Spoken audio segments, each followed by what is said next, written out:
Ya, shalom, selamat malam semuanya. Pak Hari Sugianto sudah berkenan join untuk mengajar pada malam hari ini. Terima kasih atas kesediaannya. Nah, mari Bapak Ibu sebelum memulai kita akan berdoa menyerahkan kelas ini ke dalam tangan Tuhan. Kiranya Tuhan boleh menolong setiap kita. Oke, saya minta Pak Ongko berdoa Pak untuk kelas kita.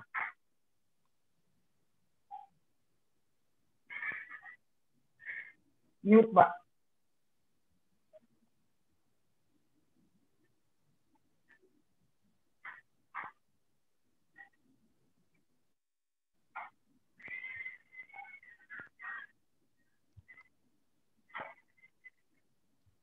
Masih mute Pak Ongko.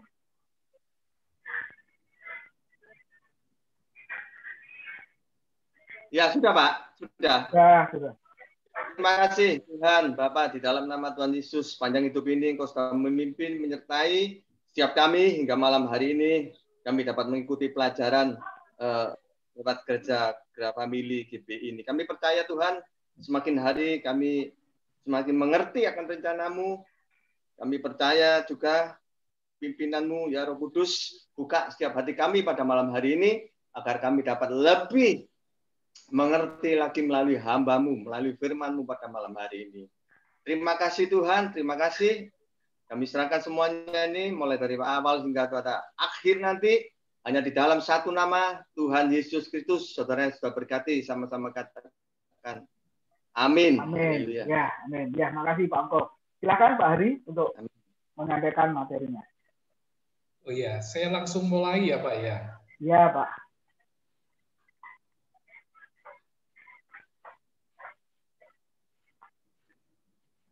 Ya, selamat malam Bapak Ibu semuanya. Saya mohon konfirmasi apa suara saya cukup jelas terdengar Pak? Jelas Pak. Jelas ya. Soalnya Oke Pak.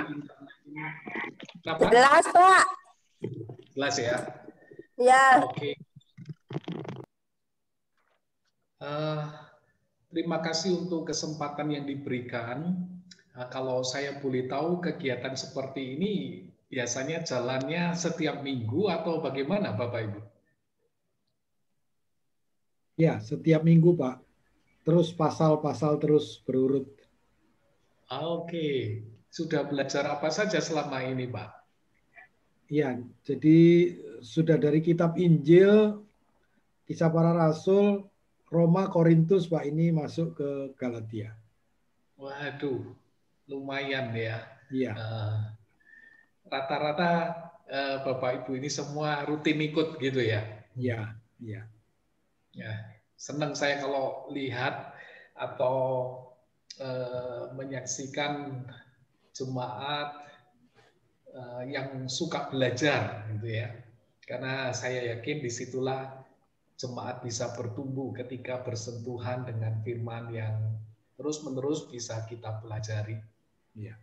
Nah, malam hari ini saya diminta untuk menyampaikan materi dari Galatia 1 ayat 1 sampai 10.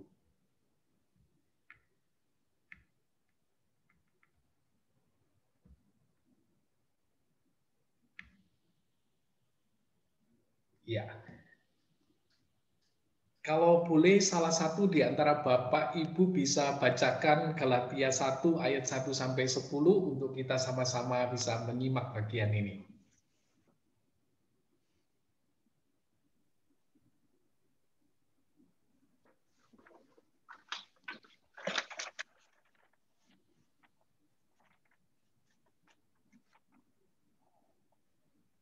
Ada Bapak Ibu yang Galatia 1 kita baca firman Tuhan ya. Galatia 1 ayat 1 berbunyi demikian. Dari Paulus seorang rasul, bukan karena manusia, juga bukan oleh seorang manusia, melainkan oleh Yesus Kristus dan Allah Bapa yang telah membangkitkan Dia dari antara orang mati. Dan dari semua saudara yang ada bersama-sama dengan aku kepada jemaat-jemaat di Galatia.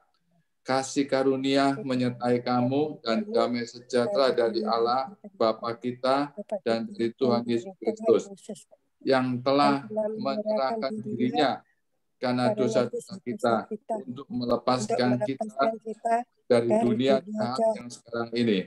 Menurut kehendak Allah dan Bapa kita, baginya lah kemuliaan selama-lamanya. Amin. Ayat 6. Aku heran bahwa kamu begitu lekas berbalik daripada Dia yang oleh kasih karunia Kristus telah memanggil kamu dan mengikuti suatu Injil lain yang sebenarnya bukan Injil. Hanya ada orang yang mengacaukan kamu dan yang bermaksud untuk memutarbalikkan Injil Kristus. Tetapi sekalipun kami atau seorang malaikat dari surga yang memberitakan kepada kamu suatu Injil yang berbeda dengan Injil yang telah kami beritakan kepadamu, terkutuklah dia. Seperti yang telah kami katakan dahulu, sekarang kukatakan sekali lagi, jikalau ada orang yang memberitakan kepadamu suatu Injil yang berbeda dengan apa yang telah kamu terima, terkutuklah dia. Jadi, bagaimana sekarang? Adakah ku cari kesukaan manusia atau kesukaan Allah? Adakah ku coba berkenan kepada manusia? Sekiranya aku masih mau mencoba berkenan kepada manusia, maka aku bukanlah hamba Kristus. Amin. Terima kasih Pak Hendrawan ya. Nah, Bapak Ibu, kalau kita lihat surat Galatia ini adalah surat yang menarik untuk kita pelajari. Bahkan kalau kita pikir-pikir, saudara, surat ini sangat cocok juga dengan zaman ini di mana kita itu hidup. Nah, kalau Bapak Ibu perhatikan di dalam surat ini, yang pertama adalah penerimanya itu dikatakan adalah jemaat di Galatia. Nah, ini jemaat yang seperti apa, saudara? Galatia itu merupakan sebuah provinsi Romawi yang sangat besar. Di dalam Kisah Para Rasul 13 dan 14, di sana dicatat bagaimana Paulus mendirikan jemaat-jemaat di kota-kota Antiochia Pisidia, Iconium, Listra, dan Derbe. Bahkan Paulus sempat 2 kali lagi mengunjungi kota ini. Dan di sana ada jemaat-jemaat yang dilayani oleh Paulus di sana. Nah, kalau kita perhatikan, sebetulnya kenapa sih Paulus harus menuliskan surat Galatia ini? Surat Galatia ini ditujukan kepada jemaat yang dibentuk oleh Paulus sendiri. Hasil pelayanan Paulus. Tetapi sekarang mereka itu berada di dalam satu bahaya yang begitu besar.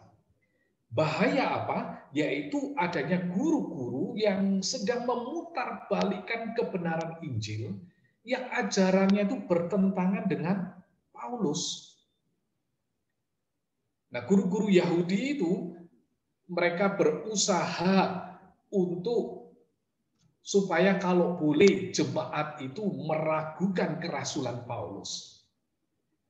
Untuk tidak memandang Paulus sebagai seorang rasul di sana. Bahkan guru-guru Yahudi itu juga mengikuti, berusaha supaya jemaat itu bisa mengikuti ajaran mereka.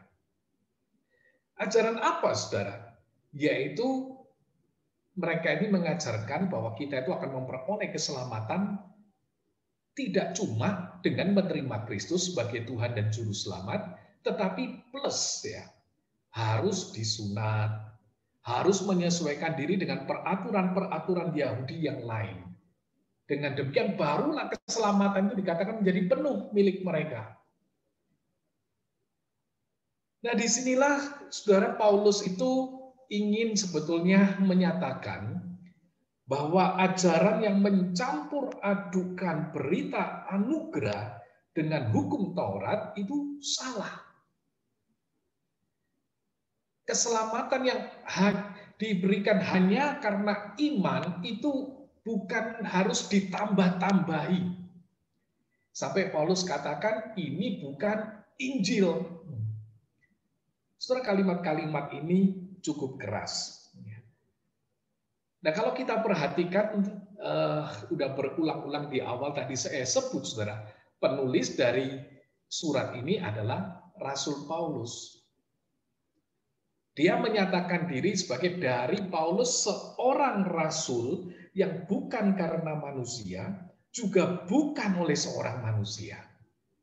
Nah, sementara saudara, orang-orang itu mencoba menggoncangkan kerasulan Paulus, Paulus menegaskan dari siapa kerasulannya.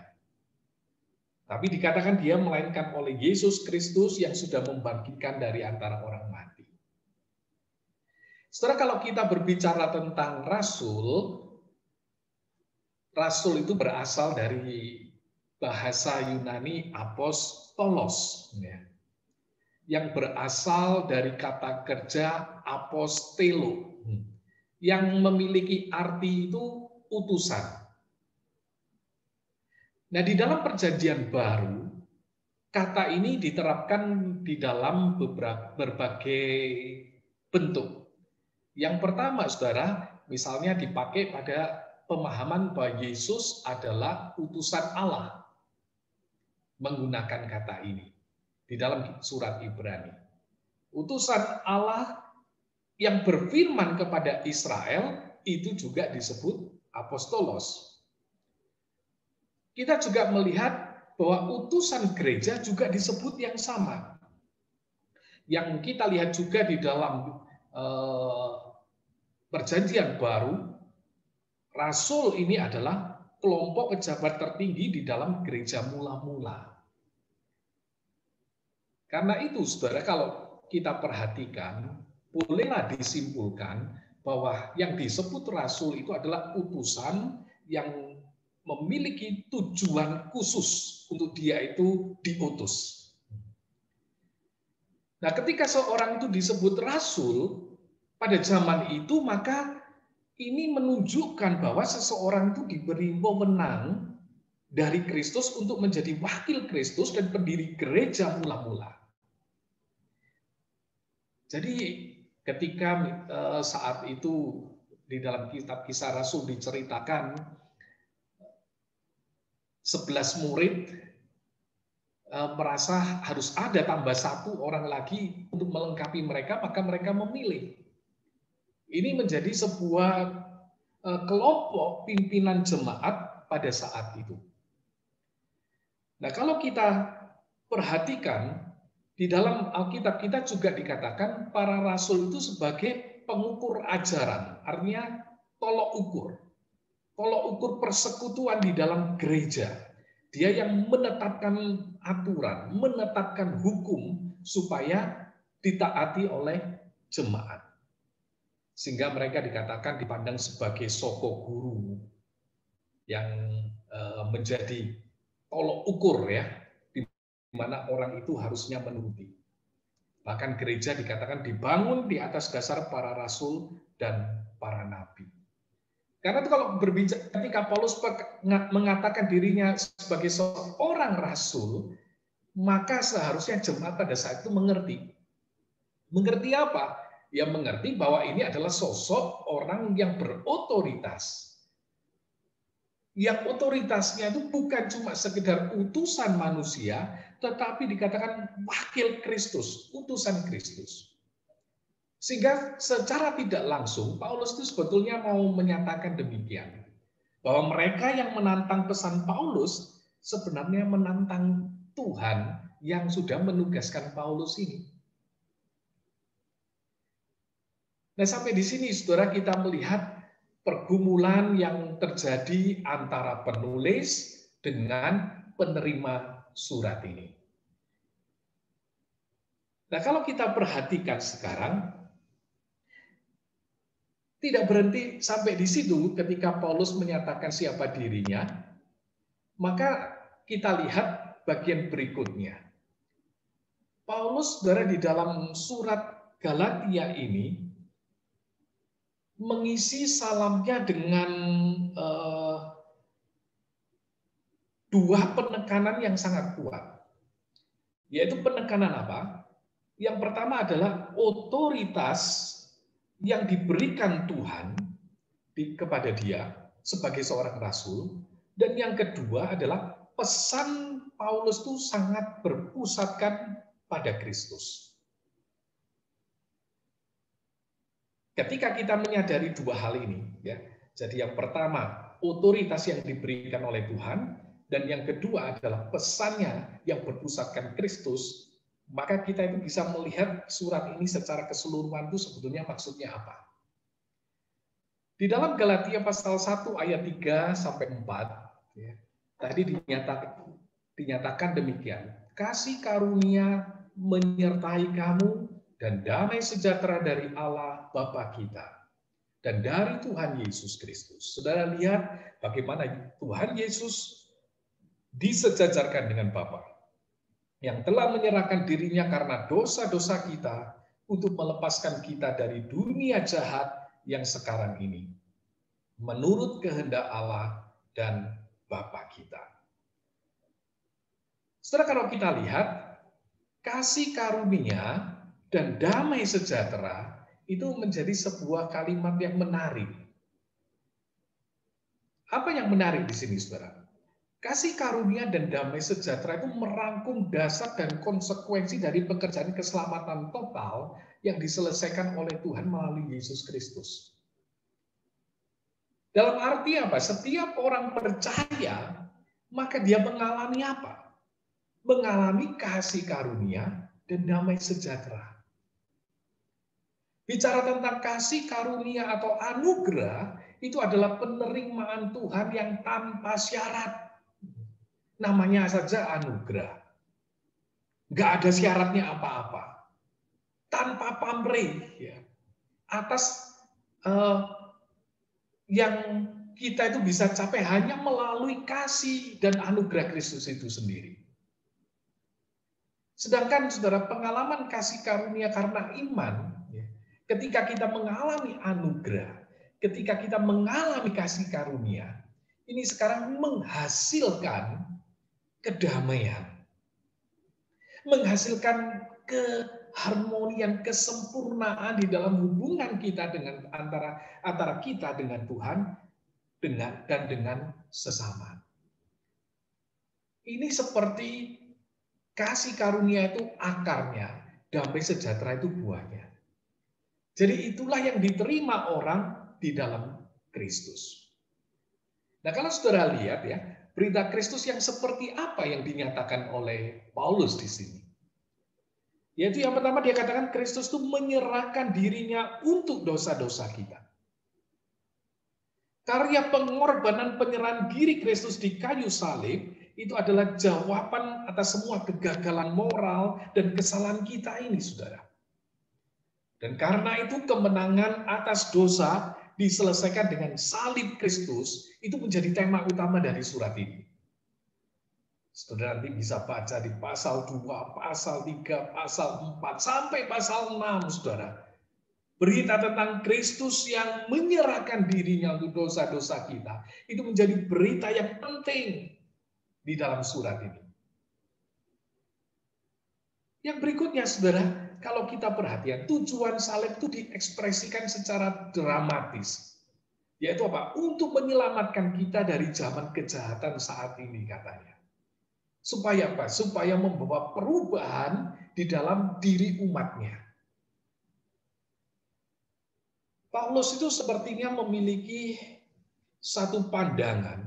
Allah itu ya, di dalam Kristus, itu adalah Allah yang selalu mengubah sejarah manusia. Bahkan dikatakan salib Kristus itu memberikan sebuah hal yang baru. Dikatakan kita itu adalah ciptaan baru. Di dalam pasal 6 ayat 15. Jadi kalau saudara perhatikan, Allah itu bekerja memperbarui. Ketika dia menciptakan, saudara, apa yang terjadi di sana? Yang tanpa bentuk, kacau, Tuhan ubah menjadi sesuatu yang indah. Dan karya besar lagi apa yang dikerjakan oleh Tuhan? Keselamatan ini, saudara. Kenapa? Karena ketika orang itu menerima Kristus sebagai Tuhan dan Juru Selamat, maka disitulah dia dikatakan ciptaan baru.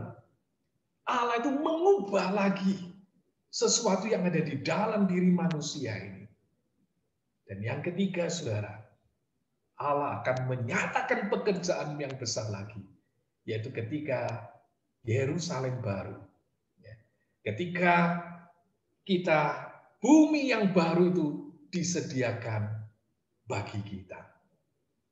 Nah, saudara, kalau kita perhatikan, di tengah-tengah keadaan yang seperti itulah, salib Kristus itu dinyatakan. Seolah-olah, saudara, Paulus ingin katakan, ini loh pahlawannya, yang menyelamatkan, yang membebaskan manusia dari sesuatu yang begitu jahat yang ada di dalam dirinya maupun di tengah-tengah dunia ini. Yang ketiga, saudara, rencana salib itu sesuai dengan kehendak Tuhan dan Bapa kita. Bapa itu merencanakan keselamatan. Dan pada waktu yang tepat, dia mengutus putranya untuk menyelamatkan kita. Nah, sekarang Bapa itu mengirim rohnya di dalam diri kita, supaya kita itu sadar, kita ini bukan lagi budak, tapi dikatakan kita itu anak-anak Bapa. Pencapaian rencana Allah di dalam sejarah keselamatan ini begitu luar biasa, yang menunjukkan kasih karunia Allah yang begitu besar melalui pekerjaan Kristus di atas kayu salib. Nah, saudara, disitulah kemudian Paulus menutup di dalam Galatia 1 ayat 5. Baginya lah kemuliaan selama-lamanya. Saudara, tiap kali kita itu merenungkan akan pekerjaan Tuhan, maka respon inilah yang harus menjadi bagian kita. Yaitu apa, saudara? Kemuliaan bagi Tuhan. Satu ungkapan syukur, ungkapan pujian atas segala karya Tuhan. Saya pikir kalau saudara belum pernah merasakan kebesaran keselamatan yang dikerjakan oleh Allah, saudara nggak akan pernah bisa merasakan kenapa ingin memuji, kenapa ingin memberikan diri kita kepada Tuhan. Hanya orang yang sadar pekerjaan Allah yang luar biasa, itu yang kemudian dikerjakan di dalam kehidupannya. Barulah orang itu, saudara, bisa membawa kemuliaan bagi Tuhan. Dia bisa mengangkat pujian itu bagi Tuhan. Saudara, saya ingin berhenti sampai di sini. Saya ingin mengajak saudara sama-sama menyanyikan satu pujian yang pujian ini, saudara, saya yakin saudara mengenalnya, sangat umum, yang berbicara tentang kebesaran Tuhan, yang berbicara tentang keluar biasaan Tuhan, yang tidak saja menciptakan dunia ini, tapi juga mengirim anaknya. Bahkan juga, saudara, dia bekerja untuk di dalam kehidupan kita, mempersiapkan kita untuk memasuki bumi yang baru, ya, yang Tuhan sediakan bagi kita. Saya ingin mengajak saudara menyanyikan pujian How Great Thou Art, ya.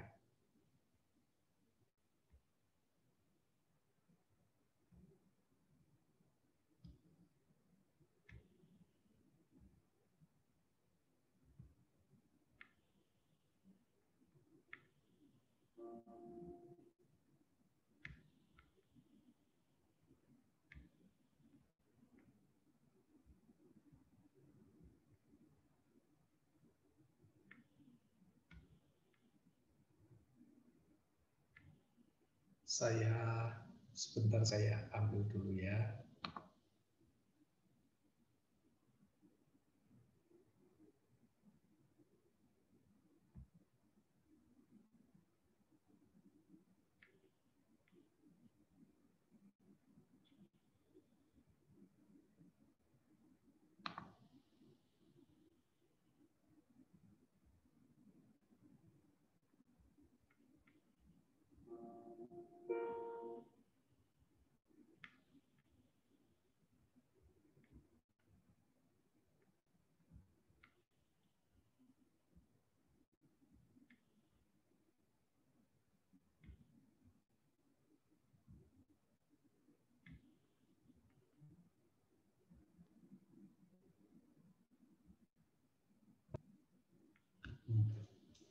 Apakah masuk di tempat saudara?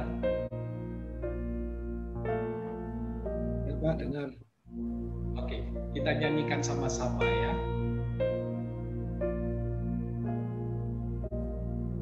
Oh Lord my God, when I in awesome wonder consider all the worlds thy hands hath made, I see the stars, I hear the rolling thunders, thy power throughout the universe displayed. Then sings my soul, my Savior God, to thee. How great thou art, how great thou art. Then sings my soul, my Savior God, to thee. How great thou art, how great thou art. And when I think that God his Son not sparing sent him to die, I scarce can take it in, that on that cross, my burden gladly bearing, he bled and died to take away my sin. Then sings my soul, my Savior God, to thee. How great thou art, how great thou art. Then sings my soul, my Savior God, to thee. How great thou art, how great thou art. When Christ shall come with shouts of acclamation and take me home, what joy shall fill my heart. Then I shall bow in humble adoration and there proclaim, my God, how great thou art. Then sings my soul, my Savior God, to thee. How great thou art, how great thou art. Then sings my soul, my Savior God, to thee. How great thou art, how great thou art. Great and mighty, awesome, wonderful, you conquer all. God our Father, God our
Saudara, itulah yang seharusnya menjadi bagian yang kita rasakan tiap kali mengingat akan karya besar Tuhan.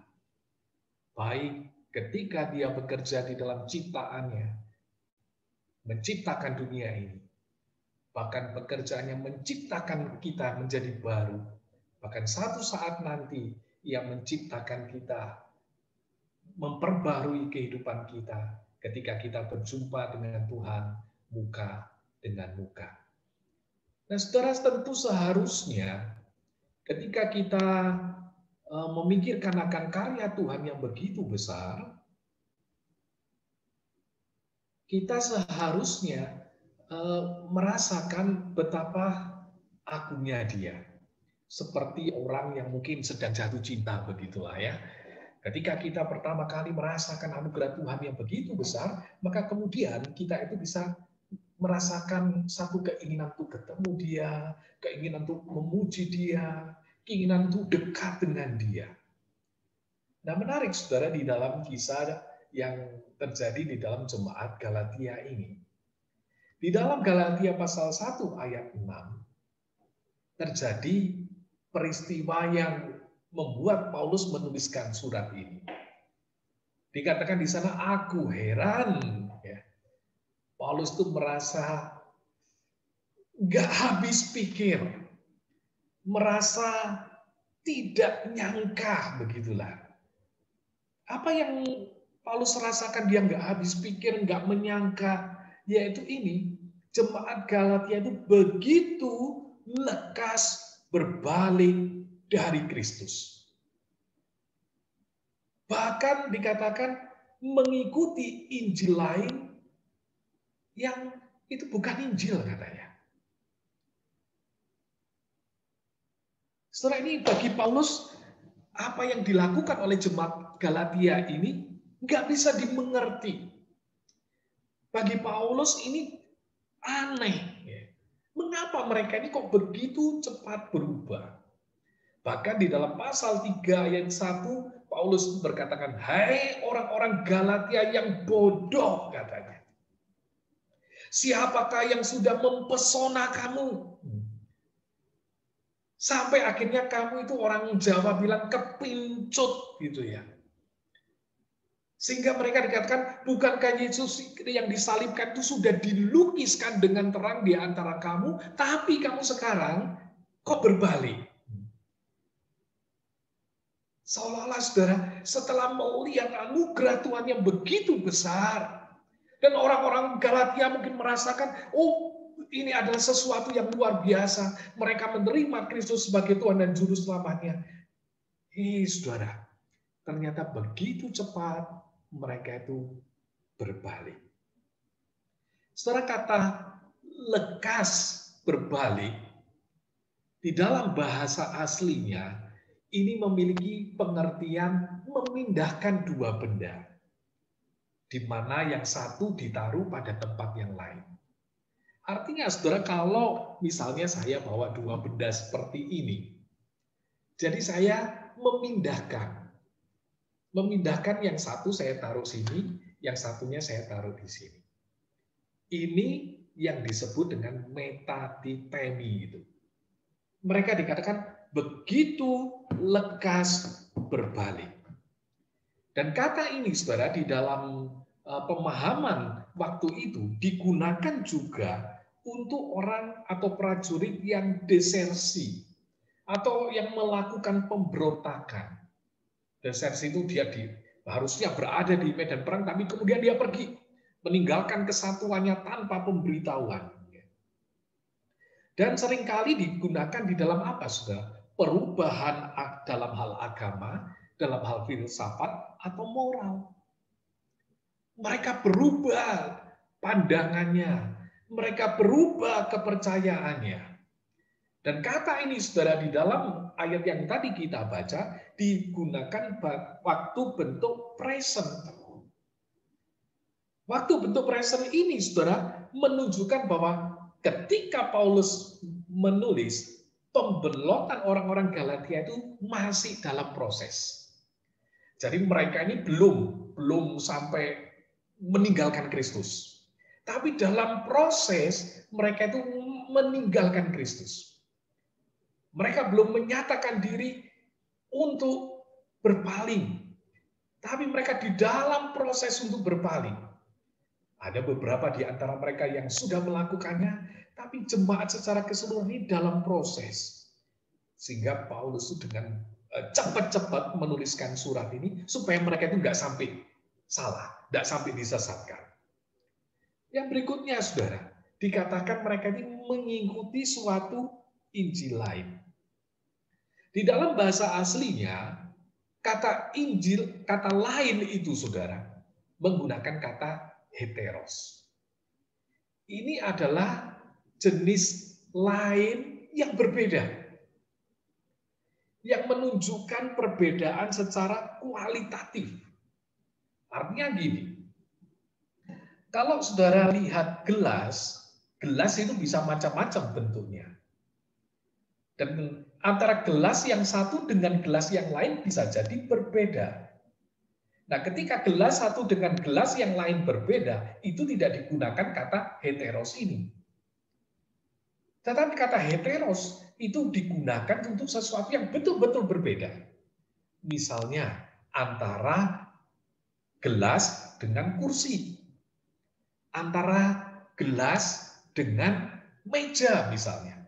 Itu sesuatu yang nggak ada hubungannya, yang berbeda. Secara kualitatif berbeda. Bahkan saudara, ketika ini dilekatkan pada satu keyakinan tertentu, keyakinan yang lain, itu menunjukkan karakter yang jahat. Menunjukkan karakter yang buruk.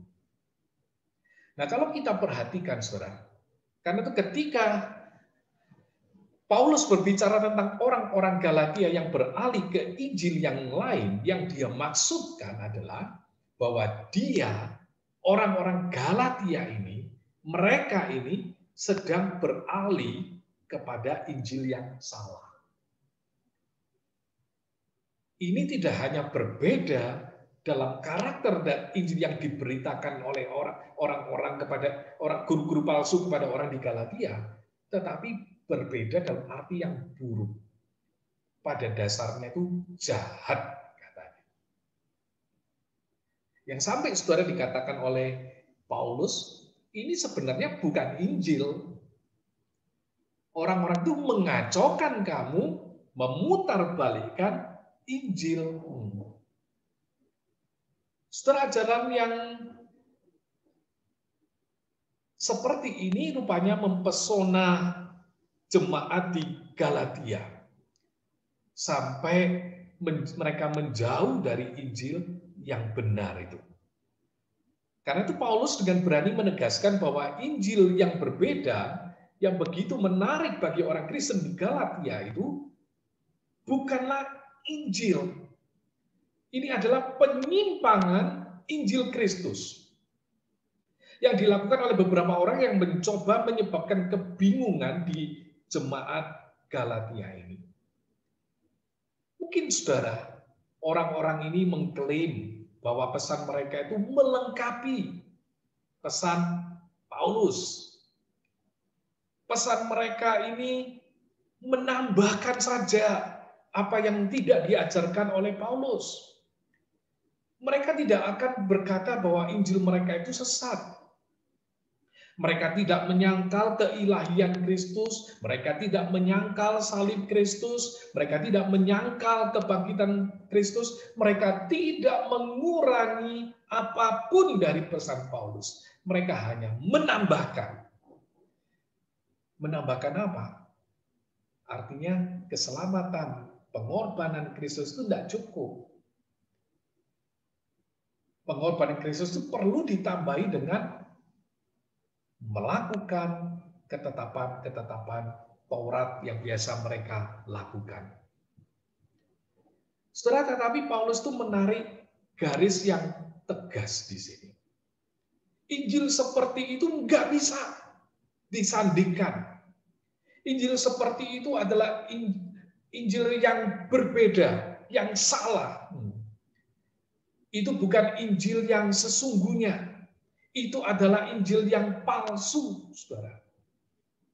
Maka di dalam bagian ini kita itu melihat bagaimana Paulus itu memberikan pernyataan dengan tegas. Sekalipun kami, artinya kami itu ketika dia berbicara kami, dia berbicara tentang para rasul.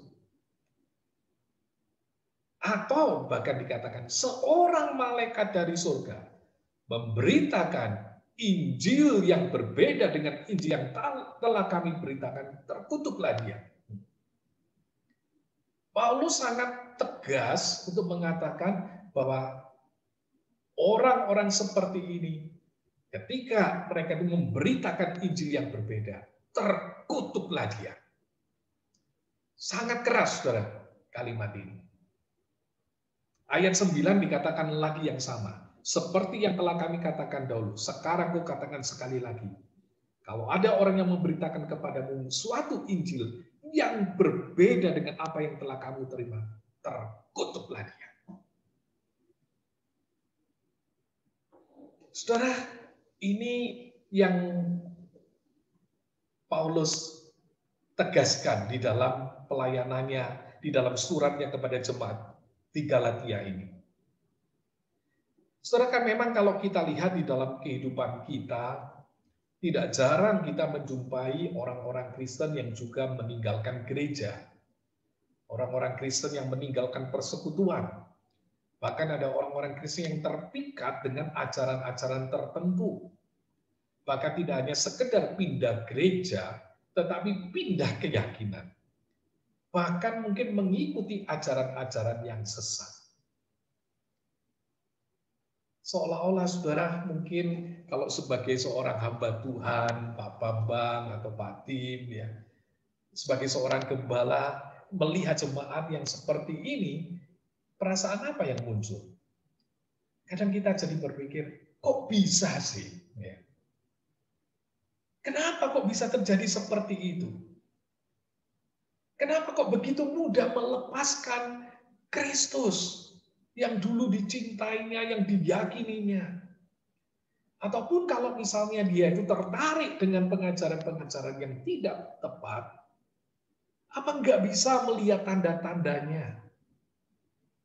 Sebetulnya saudara, bagian ini nanti akan dibahas di ayat 11 dan selanjutnya, yang mungkin di dalam waktu yang akan datang saudara akan melihat bagaimana Paulus itu mengukur sebuah ajaran itu dengan benar. Saudara, di tengah-tengah keadaan yang demikian itulah kita itu diharapkan untuk waspada. Di tengah-tengah keadaan sekarang ini, saudara, yang ajaran itu begitu berkembang dengan bebas. Apalagi sarana komunikasi begitu mudah. Dulu orang menyampaikan ajaran sesat lewat traktat-traktat mungkin, lewat buku mungkin, atau mungkin lewat khotbah-khotbah. Nah sekarang saudara, pengajaran-pengajaran itu ada begitu banyak di mana-mana. Melalui YouTube kita melihatnya, melalui WA group kita dapat kiriman orang-orang yang memberikan pengajaran-pengajarannya. Tidak hanya itu, saudara. Apalagi dengan sekarang, kalau dulu orang mungkin mau mengajar butuh tempat, orang mau mengajar butuh kebaktian yang diadakan besar-besaran, sekarang tidak. Begitu murah seperti kita malam ini mengadakan. Kita cuma berkumpul bersama dan kemudian ada pengajaran yang disampaikan di sana. Saudara, di tengah-tengah situasi dunia yang seperti inilah, saya rasa pesan Paulus kepada jemaat Galatia ini perlu kita perhatikan. Kita itu diharapkan apa, saudara? Waspada. Jangan gampang terpikat dengan ajaran-ajaran yang melawan kebenaran-kebenaran dari Alkitab yang sudah kita miliki. Saudara, kalau kita berbicara tentang ajaran, maka ajaran yang dikatakan sesat itu disebut bidat, bukan? Apa yang dimaksud dengan bidat? Bidat itu dikatakan suatu tindakan yang tidak wajar. Ini suatu penyimpangan dari kekristenan yang alkitabiah. atau suatu penolakan terhadap ajaran-ajaran historis dari gereja Kristen. Nah sekarang saudara, kalau agama, maka kita biasanya bisa menarik garis yang jelas. Tetapi yang masuk ke tengah-tengah jemaat Galatia bukan agama yang berbeda, saudara. Tetapi ajaran yang berbeda. Ajaran yang menyimpang dari kebenaran Alkitab itu. Saudara, kalau kita berbicara bidat, tanda-tandanya sebetulnya seperti apa sih? Sebenarnya sudah bisa kita lihat dengan beberapa kriteria. Beberapa bidat itu tidak mengklaim pada kebenaran yang baru. Tetapi seringkali mereka percaya, sayalah yang bisa memiliki kunci untuk menafsirkan misteri di dalam Alkitab. Saya yang paling tahu. Saya yang dapat wahyu dari Tuhan sendiri. Sehingga sulit untuk diajak berdiskusi. Setelah kita belajar bersama-sama dengan Alkitab pada saat ini adalah sebuah pembelajaran yang bersifat terbuka. Dalam pengertian apa? Saudara sebetulnya juga bisa memikirkan bagaimana memahami Alkitab itu. Saudara bisa menyelidiki lebih jauh. Tidak salah, saudara, kalau jemaat itu kemudian mencoba menyelidiki apa yang sudah disampaikan oleh hamba Tuhan di mimbar. Kenapa? Karena sesungguhnya kita itu perlu sebagai satu tubuh untuk saling mengingatkan, saling sama-sama belajar. Karena ketika hanya satu orang yang merasa dia memiliki hak untuk menafsirkan misteri di dalam Alkitab, maka kecenderungannya, saudara, ini bisa jadi bidat. Yang berikutnya, saudara, kebanyakan bidat itu menggunakan sumber yang bukan Alkitab, ya. Bukan hanya Alkitab sebagai otoritas. Alkitab plus tulisan yang lain. Alkitab plus buku dari pemimpinnya. Alkitab plus wahyu dari pemimpinnya. Dan kebanyakan saudara, mereka itu menolak pandangan kekristenan ortodoks. Saya yakin di gereja saudara ada pengakuan iman yang diyakini bersama-sama sebagai bagian kekristenan. Tapi kadang-kadang kita dengan begitu mudah digoncang, saudara ya. Saya kadang heran. Anggaplah satu contoh, berbicara tentang Kristus itu adalah Allah dan manusia. Pandangan yang seperti itu, saudara, itu adalah pandangan yang sudah berabad-abad. Diuji, saudara, dipertahankan oleh bapak-bapak gereja, dan diuji oleh berabad-abad oleh berbagai agama, berbagai keyakinan, baik kalangan Kristen ataupun di luar Kristen. Tapi kadang kita merasa ada satu orang yang ngomong, oh, Yesus bukan Tuhan, ya. Yesus bukan manusia, misalnya. Kita sudah mulai goncang.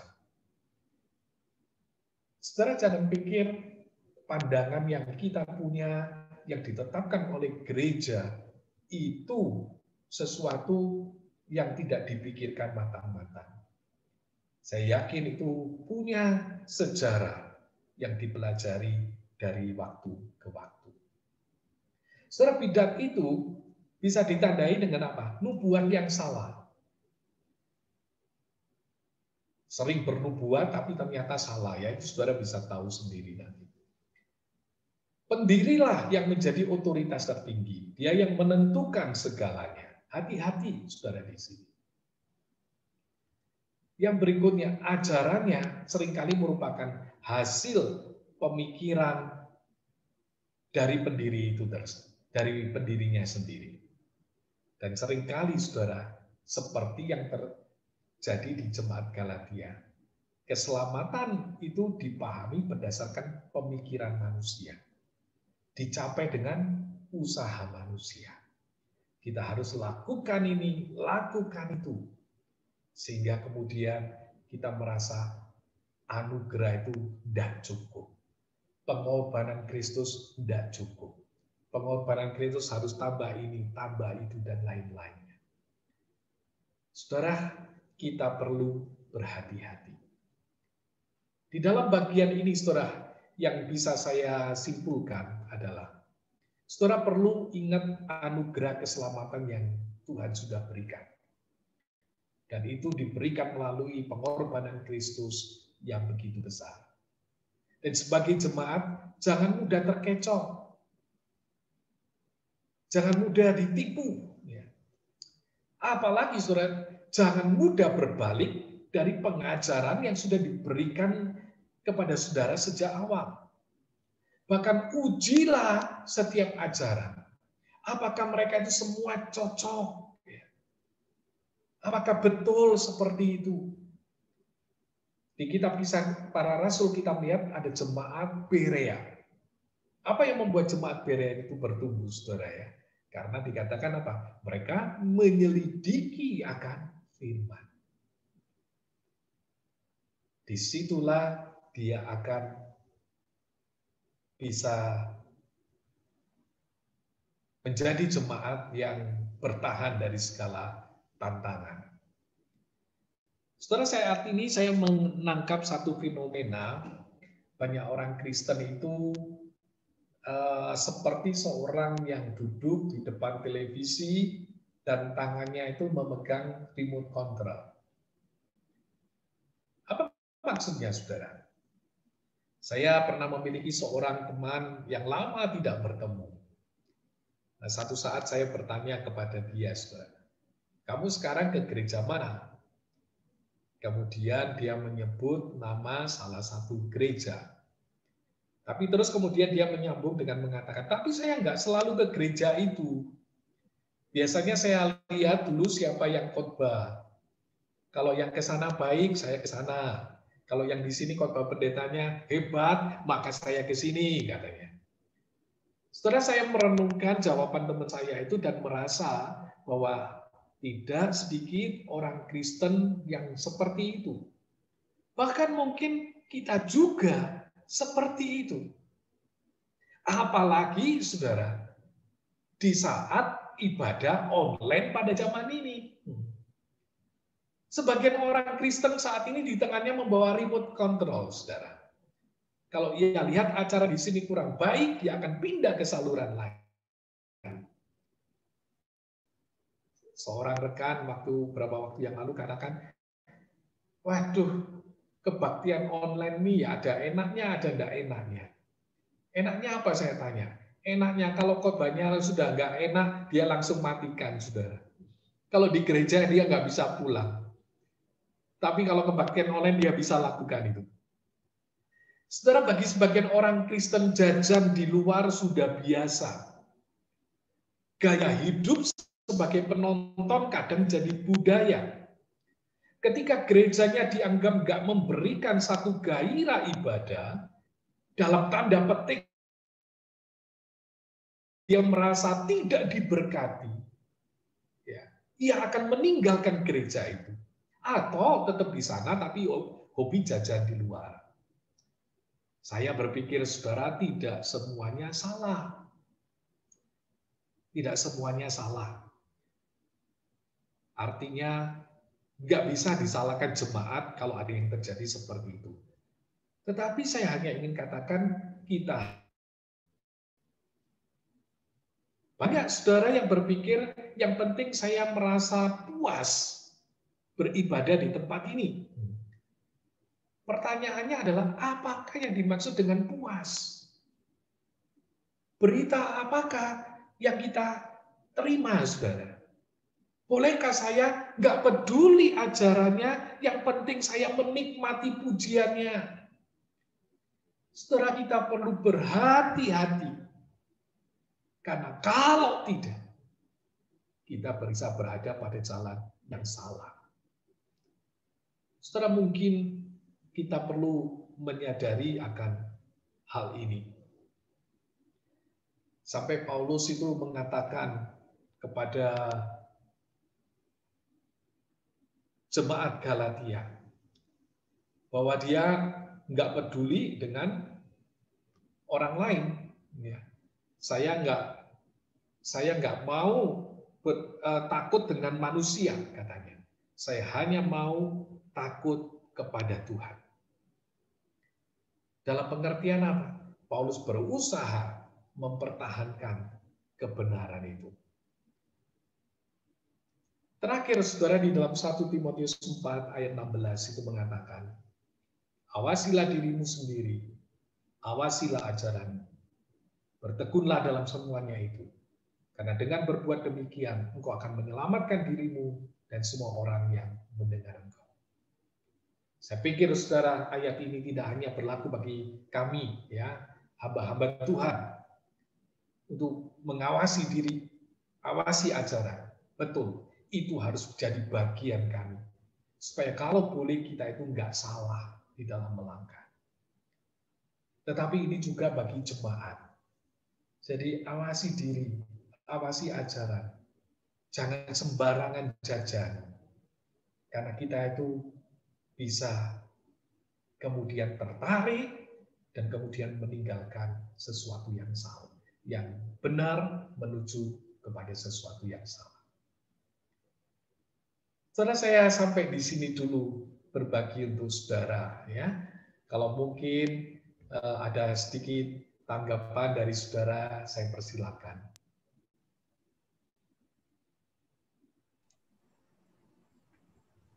Ya, makasih Pak Hari. Ya. Ya, Bapak Ibu bisa diperlihatkan wajahnya. Nah, malam ini kita akan lanjut dengan diskusi. Mungkin ada di antara Bapak Ibu yang akan bertanya. Ya, sangat jelas yang disampaikan Injil lain, Bapak Ibu Saudara. Silakan kalau ada yang mau ditanyakan terlebih dahulu. Silakan.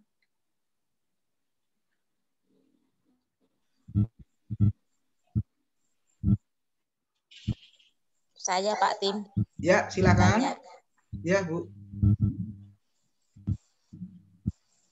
Siapa ya? Pak? Saya atau namanya? Nama. Saya atau yang lain? Ya, ya silakan, Bu.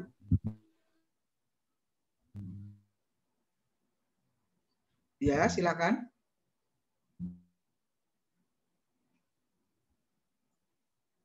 Halo?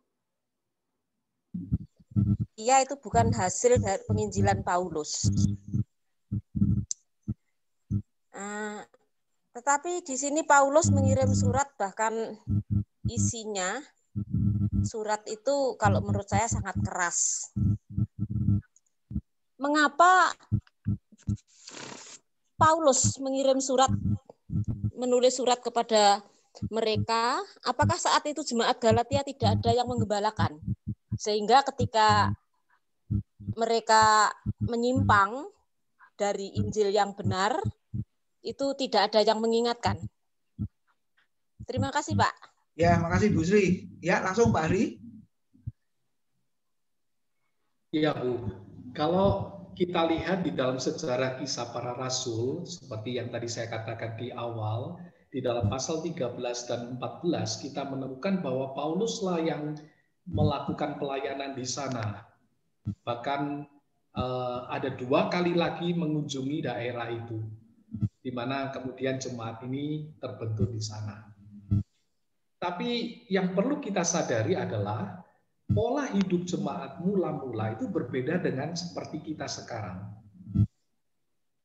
Yaitu apa? Mereka adalah jemaat yang baru. Bayangkan ya, ada 12 rasul yang di Yerusalem. Kemudian Paulus diutus untuk memberitakan Injil kepada jemaat yang non-Yahudi. Tidak banyak orang yang jadi pemimpin pada saat itu. Gereja pada zaman itu adalah gereja di dalam seperti persekutuan-persekutuan kecil.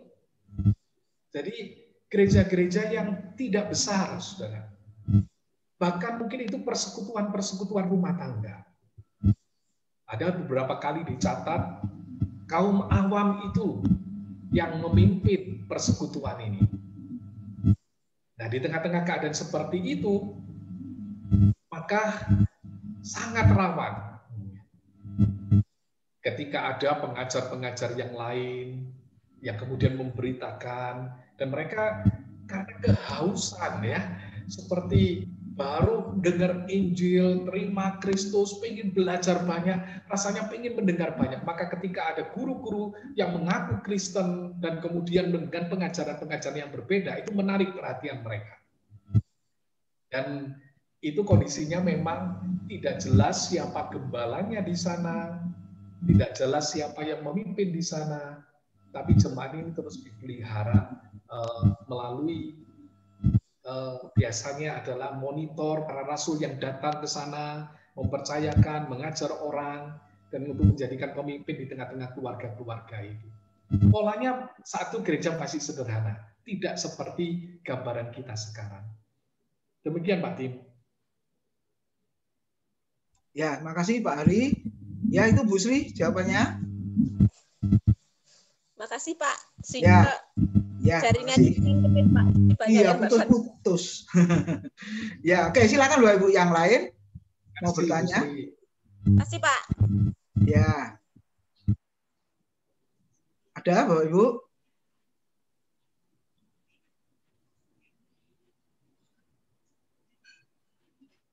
Ya, mungkin saya mau tanya. Ya, Pak Rudi. Ya, sebetulnya kalau dilihat dari awalnya waktu Rasul Petrus menginjili Cornelius yang bukan orang Yahudi, itu kan sudah ada protes dari banyak rasul yang lain. Ya, mungkin yang disebut dengan jelas itu para penatua, yang saya yakin itu juga murid-murid Kristus. Jadi seolah-olah keselamatan itu hanya untuk orang Yahudi. Waktu itu bahkan Petrus itu sempat berkhotbah bahwa dalam penglihatannya dia boleh menginjili bangsa yang lain. Bahkan kalau Allah sudah mengatakan halal, tidak boleh dikatakan haram. Nah, jadi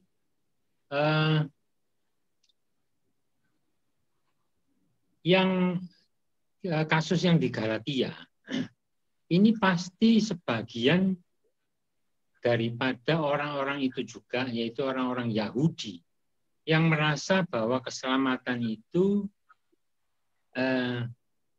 ditujukan oleh orang Yahudi dengan Taurat.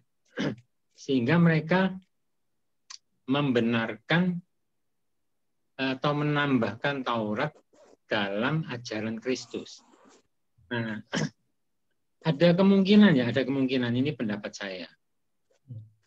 Karena Yesus kan pernah mengatakan bahwa satu titik pun dari Taurat ini tidak akan lenyap, walaupun langit bumi ini lenyap.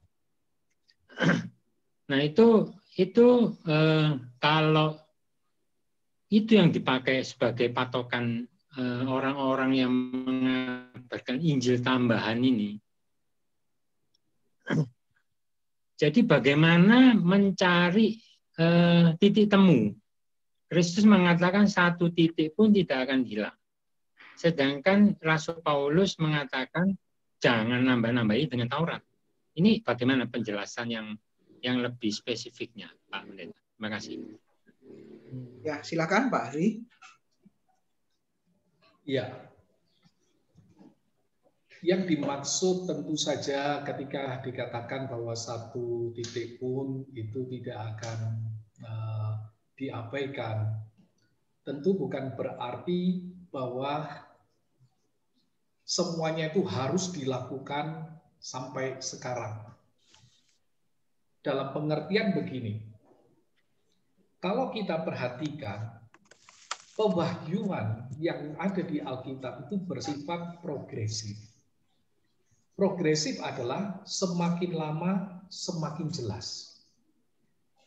Apakah gambaran domba yang disembelih itu adalah gambaran utama bahwa relasi manusia dengan Tuhan haruslah melalui domba yang disembelih.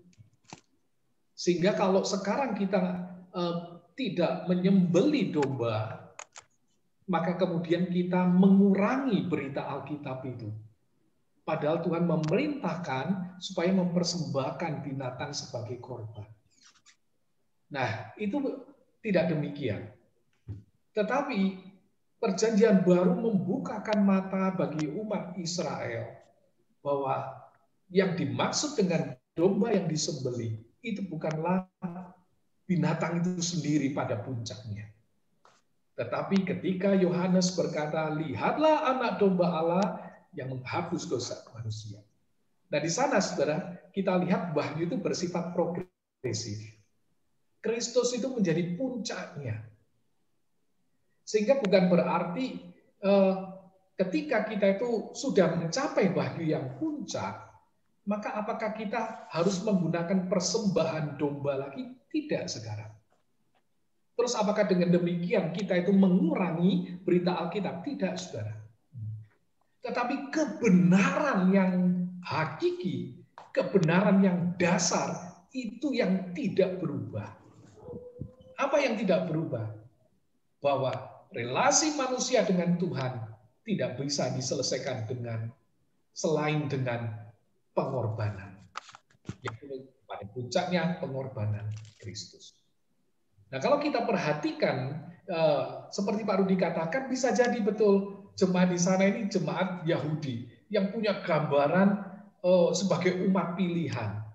Seolah-olah mereka lah puncaknya, ya. Mereka ini adalah umat yang dipilih Tuhan, keselamatan itu milik mereka dan bukan milik bangsa lain. Tapi padahal sejak awal, ya, beritanya itu adalah bagi dunia. Ketika Abraham dipanggil, engkau akan menjadi berkat bagi bangsa-bangsa. Berita Yesaya adalah umat Israel ini akan menjadi terang bagi bangsa-bangsa.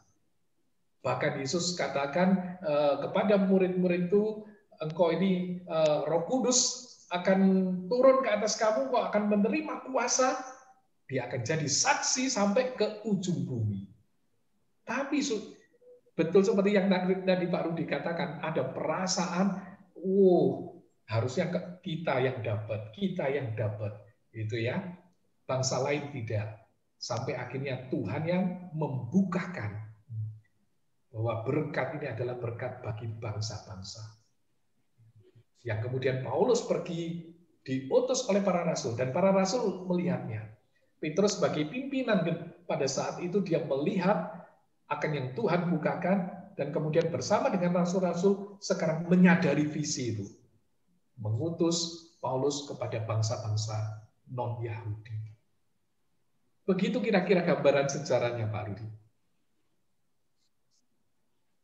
Ya, makasih Pak Ari. Ya, gimana Pak Rudi? Jelas Pak? Ya, makasih Pak. Ya, silakan Bapak Ibu yang lain yang mau bertanya. Saya Pak. Oh iya Bu, ya silakan Ibu. Sebenarnya waktu saya baca Galatia tadi ada beberapa yang mau saya tanyakan, cuman karena penjelasannya sudah begitu jelas, jadi saya tetap ingin menyatakan sesuatu. Saya percaya bahwa Yesus Kristus adalah Tuhan di usia saya yang ke-13 tahun. Sebelumnya saya dari agama yang lain begitu. Tapi sejak saya percaya bahwa Yesus Kristus adalah Tuhan dan Juru Selamat, dan dari belajar sedikit, keinginan untuk belajar itu sampai saat ini masih ada, itu saya selalu berpikir bahwa anugerah keselamatan ini begitu luar biasa, dan saya tidak akan menukarkannya dengan apapun. Jadi saya seringkali heran sekali dengan orang yang entah itu dia dari Kristen dari lahir atau baru Kristen berikutnya, kemudian dia pindah ke ajaran lain gitu, tidak jadi Kristen lagi. Itu kadang saya berpikir, jadi selama ini apa yang mereka tahu, apa yang mereka pahami tentang pengorbanan Yesus, apa yang mereka tahu, sehingga sampai mereka yang sudah pernah tahu bahwa Yesus Kristus adalah Tuhan dan Juru Selamat, itu masih bisa berpaling gitu loh. Itu yang kadang saya, apakah sedangkal itu pengertian mereka atau tidakkah mereka itu menyadari, anugerah ini lebih dari hidup saya sendiri, bahkan saya merasa seperti itu. Itu aja yang perlu saya sampaikan. Terima kasih. Ya, makasih Ibu. Silakan Pak Ali menanggapi. Ibu siapa tadi ya? Namanya? Bu Astuti ya? Nama saya Ketut Asti. Oh, Asti. Maaf. Asti. Bu Asti. Ya. Ya, Bu Asti. Itulah yang tadi saya katakan di depan. Ketika yang Bu Asti rasakan itu seperti yang dirasakan oleh Paulus. Artinya ketika melihat orang-orang itu begitu gampang berpaling, Paulus merasa tidak mengerti. Karena seharusnya ketika orang itu memahami anugerah Tuhan, maka dia harusnya nggak gampang berpaling.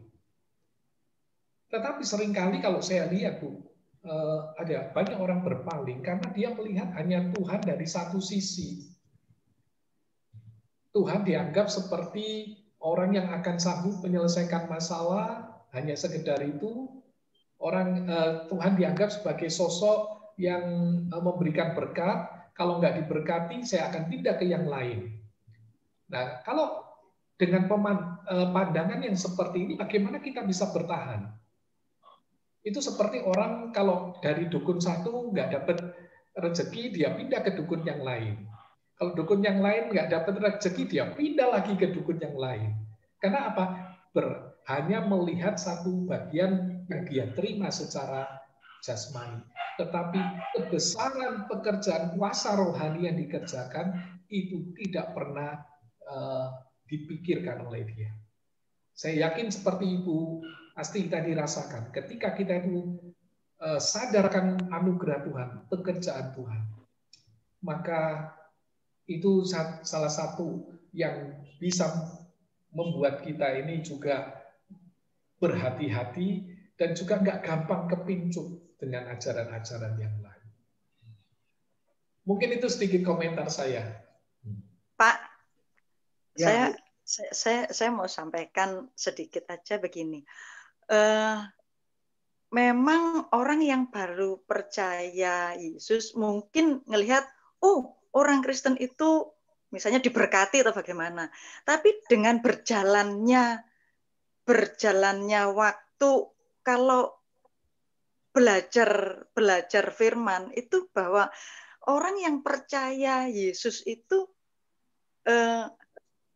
ya bisa enak di dunia, enak setelah meninggal nanti. Tapi satu hal yang saya juga sadari bahwa ada saatnya harus pikul salib, ada saatnya harus tidak enak secara jasmani gitu. Dalam arti misalnya bisa mengalami suatu masalah di dunia ini, tapi bagaimanapun kalau kepercayaan bahwa Yesus Kristus adalah Tuhan dan Juru Selamat yang akan menyelamatkanku saat ini sampai saat sudah aku mati nanti, itu rasanya semenderita apapun, bahkan diancam dibunuh saat ini pun tidak akan melepaskan kepercayaan bahwa Yesus adalah Juru Selamat gitu. Amin. Ya, puji Tuhan. Ya, makasih Ibu Asti. Silakan yang lain, Bapak Ibu. Ada? Ya, malam Pak. Tadi ya, Pak Pendi. Saya coba tanya Pak Hari. Pak, di ayat 6 ini Pak, Paulus katakan bahwa dia heran bahwa jemaat ini begitu gampangnya berpaling ya Pak ya. Padahal mereka telah menerima kasih karunia daripada Tuhan. Nah ini saya juga jadi bingung. Orang yang sudah menerima kasih karunia, semestinya kan imannya itu bergerak kepada Kristus ya Pak ya. Karena sudah dalam kasih karunia. Nah, tapi ini kok malah ke Injil yang lain. Apa iman ini bagaimana Pak? Atau apakah kasih karunia ini ada ukurannya Pak? Atau mereka benar-benar belum mendapat kasih karunia. Tapi Paulus jelaskan di ayat 6 itu sudah menerima kasih karunia gitu loh Pak. Ini Pak pertanyaan saya. Terima kasih Pak Hari. Ya, silakan Pak Hari. Iya. Seberapa banyak mereka menerima kasih karunia, sebetulnya apakah karunia itu bisa sedikit-sedikit diberikan, ya, atau orang Jawa bilang incrit-incrit gitu ya karunianya ya. Saya kok nggak melihat seperti itu. Di dalam ayat ini Paulus itu hanya menyampaikan akan ajaran yang Paulus ajarkan ke mereka. Jadi Paulus ketika tinggal di jemaat itu, dia memberikan beberapa pengajaran-pengajaran yang mendasar. Khususnya ajaran tentang keselamatan oleh anugerah melalui kematian dan kebangkitan Kristus di atas kayu salib. Nah, kalau kita perhatikan, ketika dia menerima Kristus sebagai Tuhan dan Juru Selamatnya, sebenarnya dia mendapatkan kasih karunia. Itu loh yang Paulus ingin katakan. Sebenarnya cuma itu, Pak. Jadi, kamu itu memperoleh kasih Kristus. Ini anugerah, ya. Terus, kok begitu gampang berpindah cari yang lain. Seolah-olah tidak puas, begitu ya, dengan yang sudah Kristus lakukan. Merasa bahwa saya harus menambahi dengan sesuatu yang lain. Jadi yang dimaksud dengan kasih karunia di sini bukan berarti mereka ini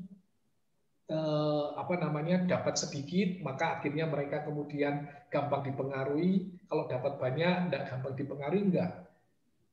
Yang mereka perlu waspadai adalah mereka enggak jaga-jaga sebagai satu jemaat. Ini berbeda seperti yang tadi saya katakan contoh dengan jemaat Berea yang selalu menyelidiki akan firman. Ya, mungkin kalau sekarang dia langsung dapat berita yang nggak benar, mungkin jemaat akan WA hamba Tuhannya. Ini benar nggak Pak? Nah itu jemaat-jemaat yang waspada, yang berhati-hati, yang terus mencoba menyelidiki. Ketika dapat pengajaran yang seperti ini, Pak, coba saya beli buku, saya baca apa yang terjadi. Jemaat yang seperti itu adalah jemaat yang bertumbuh. Tapi Paulus menjumpai jemaat yang seperti ini di Galatia, tampaknya hanyalah jemaat yang mengikuti. Ya, Paulus pergi, didatengin yang lain, ikut yang lain. Nah, ini yang Paulus merasa ajaran yang sudah saya ajarkan kepada kamu, kok ternyata kamu itu dengan mudah meninggalkannya.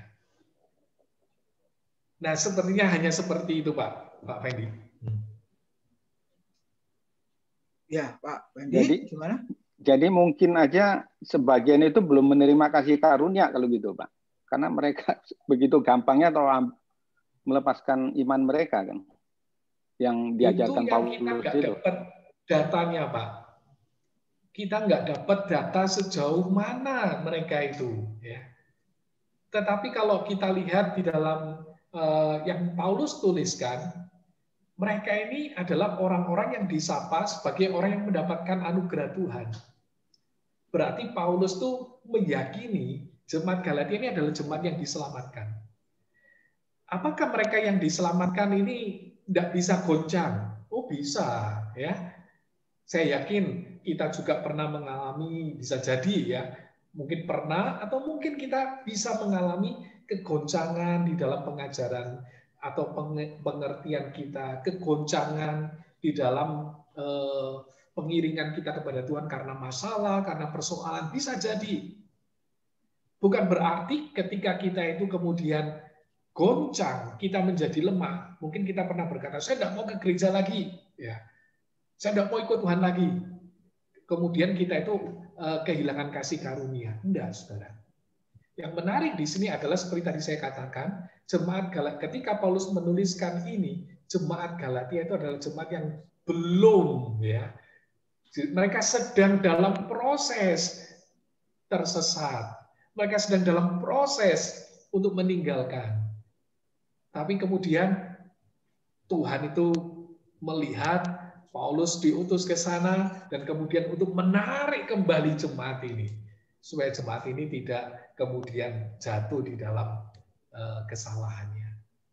Jadi kalau dilihat sapaan Paulus di dalam ayat-ayat yang kita baca, ini adalah jemaat yang sudah diselamatkan. Goncang, ya.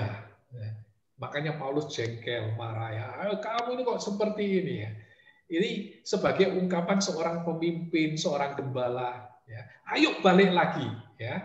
Diajak balik lagi untuk mereka itu kemudian mengikuti Yesus. Dijelaskan lagi doktrinnya, diajari lagi. Nah ini saudara, kalau saudara lihat hati gembalanya Paulus ini sangat luar biasa di sini. Kayak seolah-olah kamu saya ajari, kamu nggak ngerti, kamu mau pindah lain, saya ajarin kamu lagi. Saya jelaskan lagi. 1, 2, 3, dan seterusnya. Itu yang Paulus lakukan kepada jemaat di Galatia. Gitu Pak Medi. Ya Pak, makasih Pak. Cukup jelas Pak. Ya. Makasih. Jadi Pak Hari ini seperti konteks surat Ibrani ya Pak ya. Jadi orang Kristen Yahudi itu condong atau mau kembali ke PL. Kira-kira seperti itu. Tapi belum. Akhirnya surat itu ditujukan supaya mereka kembali kepada Kristus. Seperti itu kah? Rata-rata surat itu memang punya konteks tersendiri. Dan ada kecenderungan orang Yahudi itu Pak, pengen mempertahankan budaya. Nah ini seperti kadang-kadang kita juga pengen mempertahankan apa yang menjadi keyakinan kita, budaya yang kita lakukan, begitu ya. Dan kita ingin menambahkan, kalau orang mereka ingin menambahkan selain Kristus, ada yang harus mereka lakukan yang lain. Jadi kalau kita lihat pergumulan jemaat itu, jemaat-jemaat yang ada di sini bukan jemaat yang sempurna. Dan jemaat yang nggak sempurna bukan berarti kita langsung klaim mereka tidak diselamatkan, enggak. Gitu ya. Di Korintus dosanya macam-macam yang disebut oleh Paulus, yang percabulan, perzinahan, ya, macam-macam di sana, dosa-dosa yang luar biasa. Tetapi Paulus ingin apa sebetulnya? Tiap kali surat ditulis, saudara, pengennya apa? Balik. Pengen apa? Bertobat. Teguran yang keras, ya, itu adalah salah satu alat Tuhan untuk membawa balik anak-anaknya. Teguran yang keras itu adalah salah satu alat Tuhan untuk memelihara jemaatnya. Kalau kita mengabaikan, saudara, kita juga perlu berhati-hati. Kadang Tuhan kirim, mungkin nggak harus lewat gembala kita, nggak harus lewat pendeta kita, tapi lewat teman kita, ngingetin. Kamu itu kok gitu sih ya? Kadang kamu itu kok goblok misalnya gitu ya. Sampai teman kita itu ngomongi seperti itu. Tapi kalau itu kadang-kadang saudara, itu bagian dari alat Tuhan memelihara jemaatnya. Saya yakin kita manusia itu bergumul seperti jemaat Galatia. Kita itu gampang terkecoh. Kita itu bisa jadi gampang berubah. Tapi apa sih yang perlu kita lakukan kalau tahu? Hati-hati ya, jangan gampangan. Dengerin apa yang rekan-rekan, saudara-saudara, atau mungkin pimpinan kita itu sampaikan untuk membawa kita, menggembalakan kita pada jalan yang Tuhan kehendaki. Demikian Pak Tim. Ya, makasih Pak Ali. Silakan Bapak Ibu yang lain. Ya, mari Bapak Ibu. Ya, Pak Engkau. Shalom ya. Shalom Pak Ari. Ini sedikit aja. Pak Ari itu kan kalau dari sisi Tuhan, bahwa rencana Allah itu kan tidak bisa gagal. Rencana Allah kan tidak bisa gagal. Makanya diturunkan putranya Yesus Kristus, seperti di Injil Galatia ini kan Injil yang ayat 12 itu melalui pernyataan Yesus bahwa hanya percaya kepada Kristus. Nah, keselamatan. Tujuannya kan keselamatan, Pak Ari. Satu itu. Kalau lihat dari pengajarannya, orang Yahudi mau ditambah lagi untuk sunat. Jadi bisa, nah itu Rasul Paulus bisa ajarannya dibenarkan, diluruskan lagi. Karena nyata kelihatan. Seperti saksi Yehova juga kan nyata ya Pak ya. Karena kan saksi Yehova ajarannya dia tidak setuju dengan Tritunggal ya. Jadi Yesus itu nggak sama dengan Roh Kudus. Ya, dibenarkan masih gampang. Itu dari pihak Allah Pak ya. Jadi keselamatan yang tidak bisa digagalkan. Sekarang dari pihak manusianya sendiri Pak Hari. Dari pihak manusia. Tandanya kira-kira bagaimana keselamatan itu ada di dalam pihak manusia. Kalau pihak Allah kan jelas ya. Rencananya tidak bisa gagal. Apakah kalau zaman sekarang ini ya, apakah orang percaya itu orang percaya ini Pak ya, kan banyak sekarang orang percaya yang tidak melakukan kehendak Bapa. Itu kan banyak. Kira-kira menurut Pak Ari bagaimana itu Pak? Itu Pak. Ya. Ya, silakan Pak Ari. Pak siapa ya namanya? Pak Ongko. Oh, Pak Ongko itu ya. Ya, Pak Ongko. Bagaimana kita bisa tahu kita itu adalah orang-orang yang diselamatkan?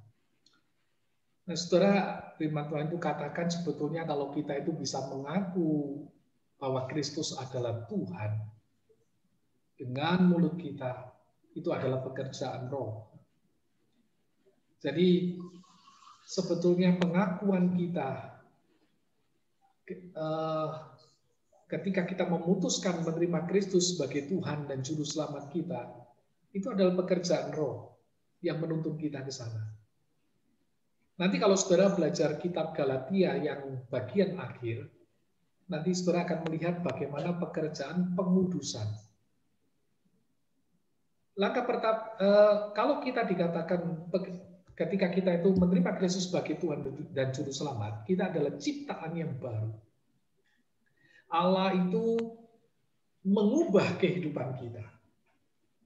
Tetapi dikatakan kita itu masih hidup di dalam daging. Kita masih bisa berdosa. Kita masih bisa jahat. Kita masih bisa menjadi orang-orang yang tidak menyenangkan Tuhan. Seperti tadi Pak Ongko katakan ada orang-orang yang tidak melakukan kehendak Tuhan. Dan itu mungkin juga kita. Coba kalau kita lihat kadang kita juga akan naik turun kan di dalam kehidupan kerohanian kita. Kadang kita merasa begitu semangat, bertumbuh, tapi satu saat kita merasa lemah. Bahkan kadang kita juga bisa berpikir, untuk apa saya ikut Tuhan terus? Nah, apakah ketika kita seperti itu, kita itu bukan orang yang diselamatkan? Saya tidak melihatnya seperti itu. Ketika kita itu mengakui bahwa Yesus adalah Tuhan, Tuhan itu bekerja di dalam hidup kita. Sebetulnya siapa sih yang paling bisa menentukan keselamatan? Saya yakin kalau saudara melihat siapa kita, siapa Tuhan, maka sesungguhnya yang sanggup memelihara keselamatan kita itu adalah Tuhan. Secara manusia, sebetulnya kita itu tidak mampu bertahan di sana. Anugerah Tuhan yang kemudian menolong kita, ngingetin kita, jangan ini, jangan itu. Ya. Nah, ketika kita berada di dalam proses itu, kita berada dikatakan dalam proses pengudusan. Kita itu dikuduskan terus-menerus disempurnakan. Sekalipun kita jatuh bangun, tetapi kita itu tetap menjadi bagian dari Tuhan.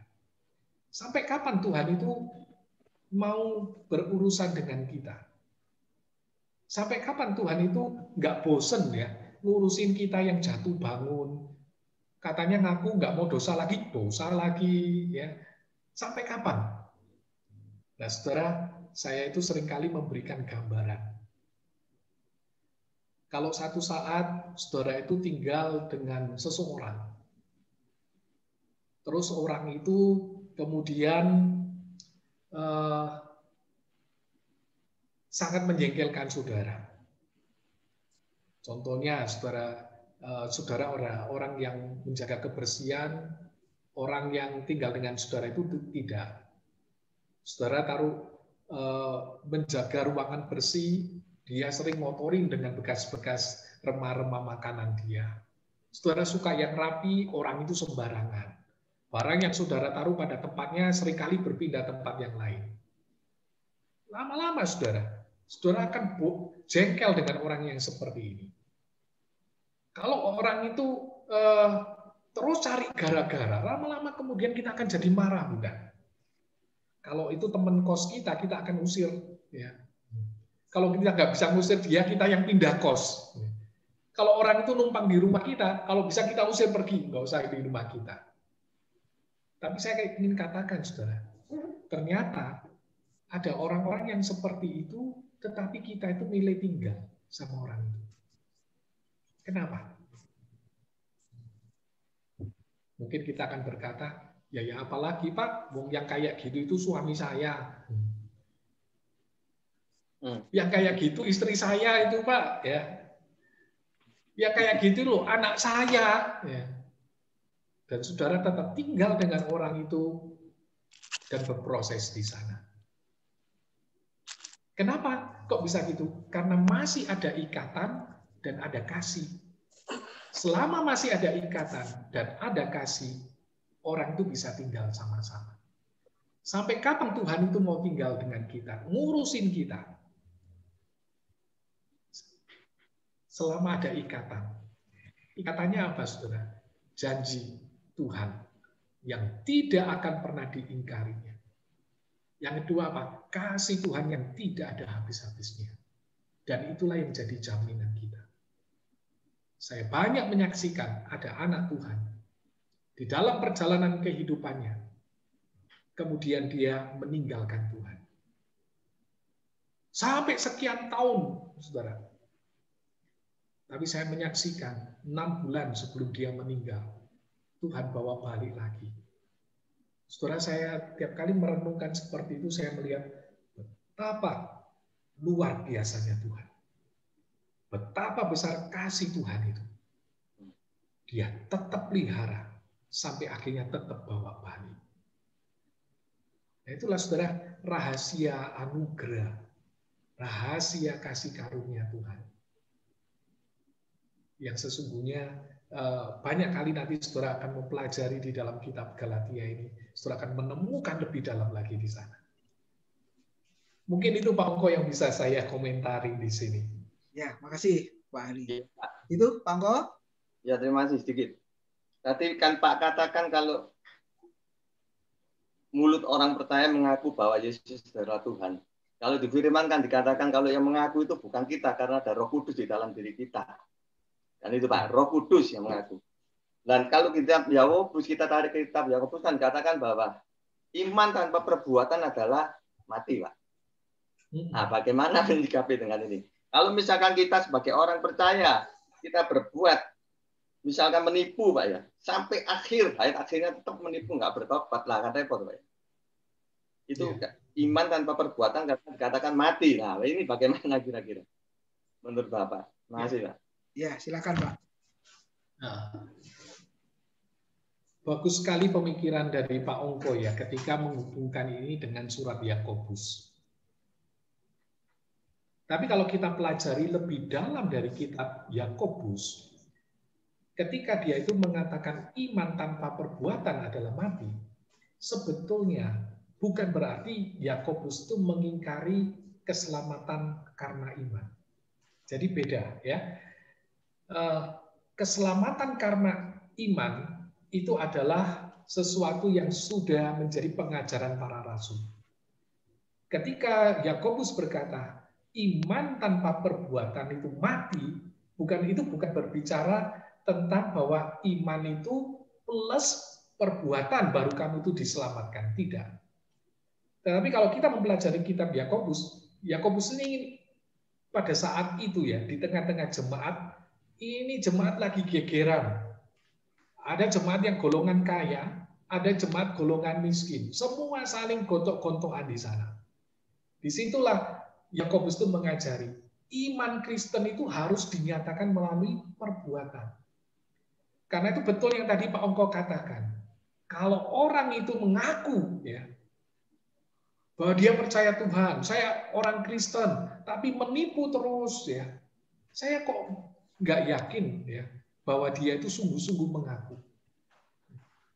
Dia hanya sekedar ucapan saja, bukan keluar dari dalam hatinya. Bahwa dia sungguh-sungguh menundukkan diri pada Kristus. Saya yakin kita akan ketemu banyak orang yang kayak gitu. Nah, kalau orang-orang yang seperti ini, saya juga sekali lagi karena itu adalah apa yang dikatakan mulut dan hatinya, saya tidak bisa menyelidiki yang di dalam. Tetapi seperti Yakobus katakan, kalau kamu percaya Tuhan, tidak ada tanda-tanda perubahan, itu kita perlu tanda tanya. Kenapa? Karena kalau kita diselamatkan, saudara, terus kemudian tidak ada perubahan apa-apa di dalam diri kita, benar nggak? Padahal karya keselamatan itu membuat kita diciptakan baru. Kita meninggalkan pakaian kita yang lama, mengenakan pakaian yang baru. Ya. Dengan gaya hidup yang baru. Sehingga sebenarnya Yakobus itu menantang jemaat. Seolah-olah ingin katakan gini, kamu kan ngaku Kristen. Tapi kalau kamu ngaku Kristen, kekristenanmu itu tidak menunjukkan buahnya. Kamu ngomong sembarangan, lidahmu itu menyakiti orang lain. Kamu memfitnah saudaramu. Gimana kamu bisa menunjukkan buah-buah kekristenan? Saya tidak katakan jemaat di mana Yakobus mengirim surat itu adalah jemaat yang tidak diselamatkan. Tetapi kadang seorang hamba Tuhan perlu berkata kepada umatnya, kalau kamu itu orang yang diselamatkan, ayo tunjukkan. Masa kamu orang yang diselamatkan kayak gini? Nah, seolah-olah seperti itu, Pak. Ya, Pak. Jadi seiring, Pak ya. Kalau kita mengaku Yesus, orang yang benar mengaku Yesus, yang percaya benar, pasti kelihatan kan dari buahnya kan, Pak. Maksud saya kan seperti itu, Pak. Betul, Pak. Tepat sekali. Manusia kan bisa dilihat buahnya kan gitu loh, Pak. Maksud saya kan seperti itu. Kira-kira gitu, Pak. Iya, Pak. Makanya kalau dikatakan kehidupan orang Kristen itu diberkati, seperti tadi Ibu Asti bilang, kenapa kok bisa seperti itu? Karena hidupnya itu diubah. Bayangin, siapa yang nggak suka bos kalau pegawainya jujur? Siapa bos yang nggak suka kalau pegawainya itu rajin? Kenapa? Karena dia mengalami perubahan di dalam Kristus. Siapa orang yang nggak mau berteman sama dia? Kalau orang ini ramah, nggak cari masalah. Nah, itulah yang mengikuti di dalam kehidupan orang Kristen. Sekalipun orang Kristen mungkin harus menghadapi kesulitan yang sama, ya. Tetapi sebetulnya karakter yang muncul itu adalah karakter yang membuat dia bisa naik ke level yang lebih tinggi, boleh dikatakan seperti itu. Ya, Pak. Terima kasih, Pak Ongko. Ya, terima kasih. Ya, saya lihat Pak Sarip sepertinya mau bertanya, silakan. Ya, saya mau tanya sedikit, Pak. Sangat menarik diskusi hari ini. Ya, puji Tuhan itu ada Ibu Asti tadi yang memberikan kesaksian yang luar biasa. Saya rasa itu sangat langka itu di zaman sekarang ini. Jadi memang saya mempunyai pergumulan sama mengenai anugerah Tuhan dan keselamatan ini. Antaranya dikatakan Pak Angko tadi, iman tanpa perbuatan segala dan saya lihat juga banyak sekali, karena banyak sekali pasal-pasal yang mengingatkan kita hati-hati, jangan ini, jangan itu, jangan ini, jangan itu. Jadi memang menurut pemikiran saya memang keselamatan itu anugerah. Tapi anugerah yang betul-betul harus dijaga. Tanpa dijaga, ya tadi yang bertentangan tadi tidak ada embel-embel. Tapi saya merasa pengertian saya tetap harus dijaga, tapi tadi bisa dijaga itu dinetralisir dengan kata-kata orang yang mau dibaptis atau orang yang percaya Yesus belum tentu itu juga dia sudah mendapat satu anugerah. Nah, ini saya sangat menarik kata-kata yang pembukaan tadi. Siapa orang yang dapat kasih anugerah? Satu, pasti merasakan sukacita, damai sejahtera.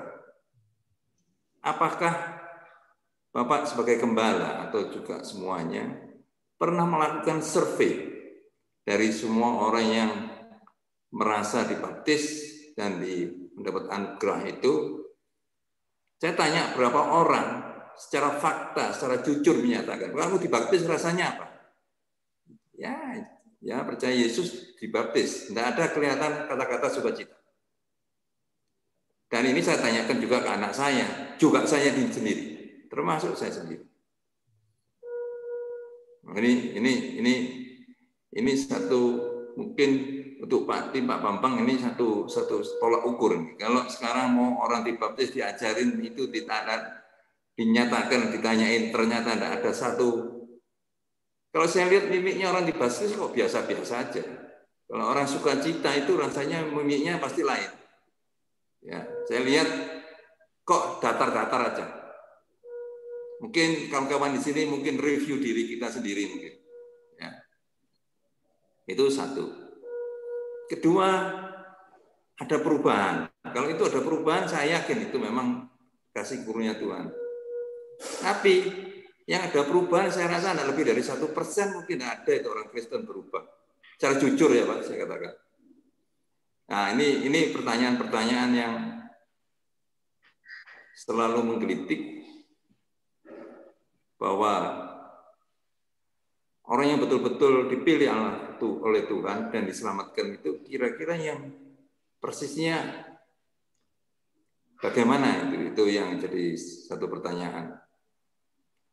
Nah, di satu sisi sudah dapat anugerah, mengatakan Yesus, oh ya saya percaya, memang kita tidak tahu semua di dalam hatinya orang. Itu satu. Kedua, kita bicara tadi ada ajaran-ajaran yang menyesatkan. Apa sekarang saya samakan ini Pak? Meskipun ini Kristen semua, tapi ajarannya ya contoh-contohnya berkat sama kamu sebagai anak Tuhan diberkati, ini hidup tidak susah. Itu satu pertanyaan juga. Apalagi meskipun tidak diajarkan begitu, sekarang keadaan dunia kita sekarang ini menawarkan, membuat situasi betul-betul orang meninggalkan Tuhan. Bukan karena diajar sesat untuk meninggalkan Tuhan. Kalau pindah ke kepercayaan lain, ya sudahlah, itu jelas. Tapi meskipun Kristen, sangat banyak sekali Kristen. Di mana kehidupan duniawi itu yang membuat kata-kata kemuliaan Tuhan itu hanya di bibir. Tuhan nomor satu, kemuliaan Tuhan betul-betul itu hanya di bibir. Makanya saya bilang, yang dikatakan Bu Asti tadi, puji Tuhan, luar biasa.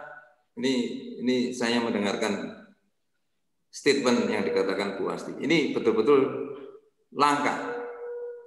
Sangat-sangat langka. Nah, apa ini juga bisa dianggap satu kesesatan bagi orang-orang Kristen. Ini juga pertanyaan saya. Nah, bagaimana sekarang kita menghadapi itu semua? Seperti tadi dikatakan juga di dalam session yang lalu, ada pengajaran juga, kita berdiskusi, pengertian orang yang diselamatkan, karena dia merasa diselamatkan, maka dia berusaha hidup baik atau berusaha untuk belajar. Untuk belajar hidup baik. Tetapi saya lihat seperti Bapak katakan, kalau nanti sudah diselamatkan, otomatis dia berusaha baik. Kalau ada usaha itu saya masih ada keyakinan bahwa Tuhan bekerja. Tapi contoh aja misalnya Pak, untuk belajar baca Alkitab aja. Alkitab itu tidak dibaca, itu tidak mau atau tidak bisa? Itu pertanyaan saya. Simple, ini contoh yang simple aja. Belum yang lain-lain, jangan yang lain-lain. Simple. Tidak mau atau tidak bisa. Nah, kalau itu aja tidak dibaca, apalagi anggap aja lah lulusannya SMA, sudah tidak tanya nanti buta huruf SD. Nah, itu satu pertanyaan saya. Yang model kayak gitu gimana, Pak? Jadi kalau ada kata-kata pure anugerah tanpa apa-apa sama sekali, ya dengan kehidupan yang seperti itu, bagaimana kenyataannya? Ini yang jadi pergumulan kita, dan ini perlu sama-sama kita renungkan. Kita sebagai yang kebetulan kita di sini belajar semua di dalam menghidupi situasi seperti ini. Kita juga nggak yakin juga, memang misalnya banyak teman-teman belajar diskusi kehidupan di negara kita ini, Pak, sekarang. Bapak tadi katakan sudah diselamatkan kok masih nipu. Wong kerjanya ya di dunia kita ini, negara kita ini semua nyogok, Pak. Kayak apa itu, Pak? Itu pertanyaan saya lagi. Jadi orang yang nyogok dianggap gila. Nah, bagaimana kita mengerti fakta-fakta seperti ini, dan bagaimana Bapak semua sebagai gembala-gembala untuk membimbing umat-umatnya semua yang dalam keadaan situasi seperti ini. Terima kasih, Pak. Ya, langsung Pak Ari, silakan. Ya, Pak Syarif punya pengamatan yang sangat kritis dan sangat baik. Rasanya tidak cukup waktu kalau mau membahas semua pemikiran yang tadi Pak Syarif sampaikan. Saya hanya ingin memberikan beberapa komentar. Yang pertama adalah berkaitan antara keselamatan dan sukacita. Kalau kita lihat di Alkitab selalu, saudara, perjumpaan dengan Tuhan itu membawa kegentaran plus sukacita. Pertemuan dengan Tuhan membawa sukacita. Dan kapan itu momennya? Bagi saya, bukan baptisan. Baptisan itu adalah satu bagian sebagai upacara gerejawi. Tetapi baptisan sekarang ini sudah dimaknai berbagai macam. Ya, orang kalau dari kecil sudah jadi Kristen, besar dibaptis itu sesuatu yang wajar. Sehingga dia tidak lagi merasakan sebuah seperti tadi yang Mbak Syarif katakan, yo kok biasa-biasa saja, gitu ya. Tetapi kapan orang itu merasakan sesuatu yang berbeda? Yaitu kalau dia mengalami jamahan anugerah Tuhan, di mana dia menyadari siapa dirinya yang tidak layak, tetapi kemudian Tuhan boleh menyelamatkan dia. Disitulah titik sukacita. Itu yang dirasakan oleh Sakyus, itu yang dirasakan oleh Paulus, itu yang dirasakan oleh banyak tokoh-tokoh di Alkitab, bahkan juga oleh kita.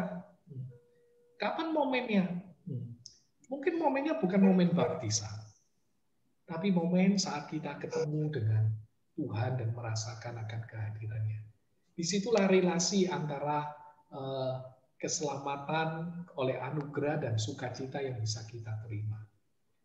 Kalau berbicara tentang keselamatan, ya sekali lagi saya itu tidak bisa menghakimi. Kita juga nggak bisa menghakimi orang ini selamat, orang ini enggak. Siapa yang tahu?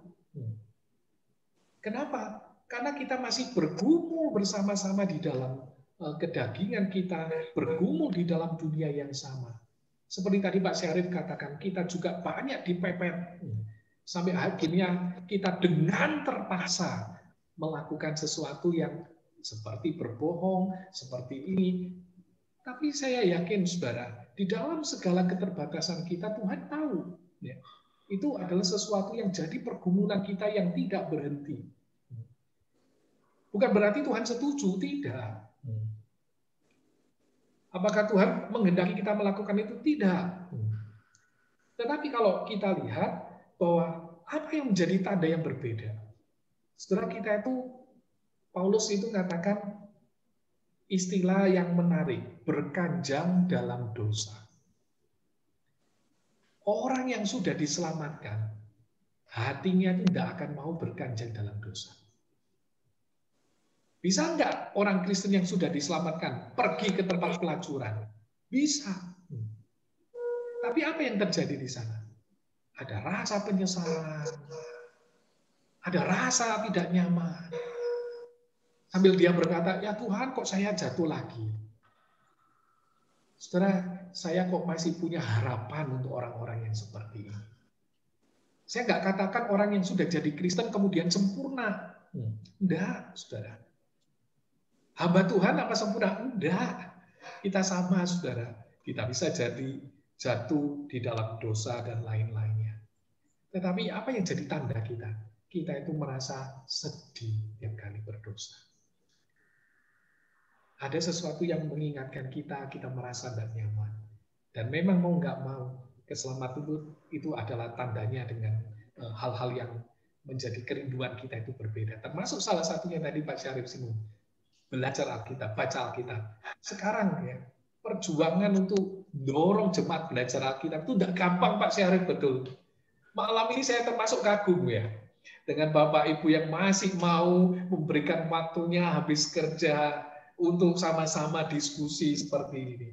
Itu luar biasa. Dan kita menantikan itu terjadi pada jemaat-jemaat yang lain. Saya mengajar di sekolah teologi. Sekolah saya namanya Seminari Alkitab. Satu hal yang terus saya doakan. Satu hal yang terus kami ingin galang apa? Cinta Alkitab. Gitu. Dan ini sekarang menjadi satu tantangan yang besar bagi gereja Tuhan. Kita ingin rebut lagi ya, karena gairah untuk itu sudah hilang. Apakah mereka anak-anak muda sekarang yang sibuk dengan gadget mereka, game mereka, kemudian mereka nggak diselamatkan? Tunggu dulu. Ya. Tunggu dulu, kita jangan keburu-buru menghakimi orang seperti itu tidak diselamatkan. Mungkin itu sekarang adalah bagian kita ya, untuk terus memanggil mereka. Seperti Paulus mengingatkan jemaat Galatia. Kita dipanggil untuk tarik orang-orang ini. Ya. Makanya dikatakan oleh Yesus kepada Petrus, kalau kamu sudah kuat, ya, tolong saudara-saudaramu yang lain.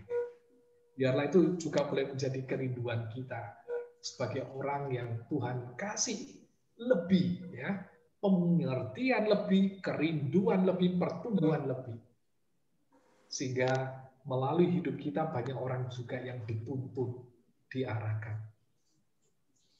Saya tidak membatasi ini selamat, ini tidak. Tapi kenapa? Karena proses keselamatan itu akan berlangsung dilanjutkan dengan penyucian. Di dalam proses sanctification itu, penyucian itu, orang Kristen bisa jatuh bangun. Daud aja jatuh bangun. Ya. Kita lihat di Galatia, nanti saudara baca, Petrus juga jatuh. Ya. Salah dalam bertindak. Rasul itu, ya. Tapi saudara lihat bagaimana Tuhan terus tuntun, Tuhan terus bekerja. Sampai akhirnya kita akan melihat di akhir hidup kita lihat apa? Kasih setia Tuhan. Kalau kita sampai pada akhir, saudara, kita itu ada di dalam Tuhan, anugerah Tuhan, kasih setia Tuhan yang tidak ada habis-habisnya. Dan kalau kita sadari itu, hati kita ini cuma bisa bersyukur. Maaf Pak Syarif, nggak bisa panjang bahas semuanya. Terima kasih. Sangat bagus sekali. Pikiran yang baik Pak. Terima kasih. Ya, terima kasih Pak Hari, Pak Syarif, dan semua yang sudah bergabung. Bapak Ibu, waktunya sudah jam 9, Bapak Ibu Saudara ya. Kita sambung Rabu depan dengan ayat berikutnya, Bapak Ibu. Surat Galatia itu menarik, isinya macam-macam, Bapak Ibu. bukan hanya Injil lain, tapi ada keselamatan, ada anugerah, macam-macam Bapak Ibu. Kita tunggu di waktu yang akan datang. Ya, saya minta Pak Hari tutup dalam doa. Bapak Ibu tunjukkan wajahnya ya. Hitam semua nih dari tadi Bapak Ibu. Kita berdoa bersama. Mari Pak Hari kita akhiri dalam doa ya. Ya Tuhan, kami bersyukur malam ini boleh berkumpul bersama-sama. Satu anugerah dan kesempatan yang begitu indah kalau kami itu berkumpul dan memperbincangkan akan firman-Mu. Tuhan, kami sadari bahwa ini pun adalah anugerah Tuhan. Dan biarlah ini boleh terus menjadi bagian kami, umat-Mu. Dan kami menyerahkan jemaat-Mu, para hamba Tuhan, dan seluruh jemaat yang mengikuti akan pembelajaran ini. Ya Tuhan, Engkau kiranya memberkati satu persatu saudara-saudara kami ini. Biarlah Roh Kudus terus menambah kerinduan untuk belajar lebih lagi dan lebih lagi. Maka tidak hanya belajar dalam firman, tetapi mereka juga menjadi pelaku-pelaku firman. Dan kiranya pada satu saat, Tuhan akan pakai anak-anak-Mu ini Tuhan menjadi pemberita-pemberita, pengajar-pengajar firman dengan kebenaran yang sudah Engkau titipkan. Engkau memberkati setiap pekerjaan mereka. Engkau memberkati setiap pelayanan mereka. Dan hamba berdoa Engkau memberkati rumah tangga mereka. Anak-anak yang Tuhan percayakan di tengah-tengah mereka. Kiranya Engkau yang akan menjaga masa depannya. Dan kami menyerahkan saudara-saudara kami ini ke dalam tangan Tuhan. Terima kasih untuk waktu ini. Biarlah firman-Mu terus menjadi bagian kami. Dan membuat kami semakin mencintai firman. Dan mencintai Tuhan. Dalam nama Tuhan Yesus Kristus kami berdoa. Amin.